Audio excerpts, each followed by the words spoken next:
అయ్యో ఈరోజు సాటర్డే కదా, మర్చిపోయా పప్పుచారు పెట్టాలి కదా. ఇంటి సాటర్డే అయితే పప్పుచారా? అవునండి, మా ఇంట్లో అంటే పెళ్లి కాక ముందుకు మా పుట్టింట్లో అయితే ఎవ్రీ సాటర్డే కంపల్సరీ పప్పుచారు ఉండాలి, లేకపోతే ఇంట్లో శివతాండవమే. ఇలాంటి రూల్స్ అండ్ రెగ్యులేషన్స్ అంటే ఈ వీక్ ఈ కర్రీ ఉండాలని చెప్పేసి మీ ఇంట్లో ఏమైనా రూల్స్ ఉన్నాయా? ఉంటే కామెంట్ లో షేర్ చేయండి. ఈ రోజు సాటర్డే అని చెప్పేసి నేను బయట వర్క్స్ అన్ని కంప్లీట్ చేసేలోపు మా బాబమ్మ అయితే అన్ని వెజిటేబుల్స్ అయితే అన్ని కట్ చేసి పెట్టింది.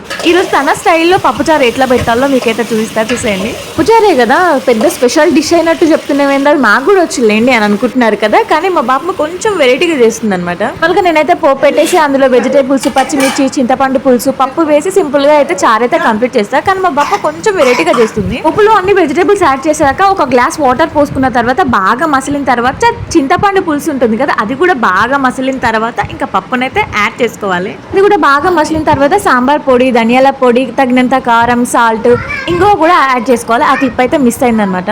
ఇదన్నమాట సాటర్డే మా ఇంట్లో పప్పుచారు స్టోరీ. మీ ఇంట్లో కూడా ఇట్లాంటి స్టోరీస్ ఉన్నాయా? నాతో షేర్ చేసుకోండి. బాయ్.